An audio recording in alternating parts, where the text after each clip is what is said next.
জীবনে আমরা অনেকে আইডল বানাই। কেউ হয়তো কোনো অভিনেতা, কেউ গায়ক, কেউ বড় কোনো সেলিব্রিটি। কিন্তু একটু গভীরভাবে ভাবুন তো, যার জীবনটা সত্যি আমাদের বদলে দিতে পারে, যিনি আমাদের দুনিয়া আর আখিরাত দুটোই সুন্দর করতে পারেন, তিনি কে? আমার কাছে সেই মানুষটা একজনই, আমাদের প্রিয় নবী হজরত মোহাম্মদ সাল্লাল্লাহু আলাইহি সাল্লাম। আর তিনি আমাদের শিখিয়েছেন কিভাবে আল্লাহর কাছে যেতে হয়, কিভাবে আল্লাহকে ভালোবাসতে হয়।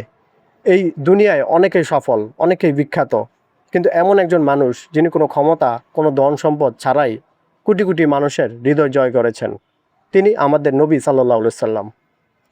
ভাবুন তো কেমন মানুষ ছিলেন তিনি। যখন মানুষ তাকে কষ্ট দিয়েছে, তিনি তাদের জন্য আল্লাহর কাছে দোয়া করেছেন। যখন তাকে অপমান করা হয়েছে, তিনি প্রতিশোধ নেননি, বরং ক্ষমা করেছেন।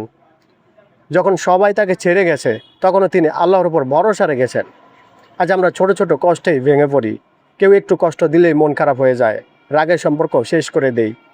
কিন্তু আমাদের নবী সাল্লাল্লাহু আলাইহি সাল্লাম তিনি শিখিয়েছেন, ধৈর্য ধরো, আল্লাহ সব দেখছেন।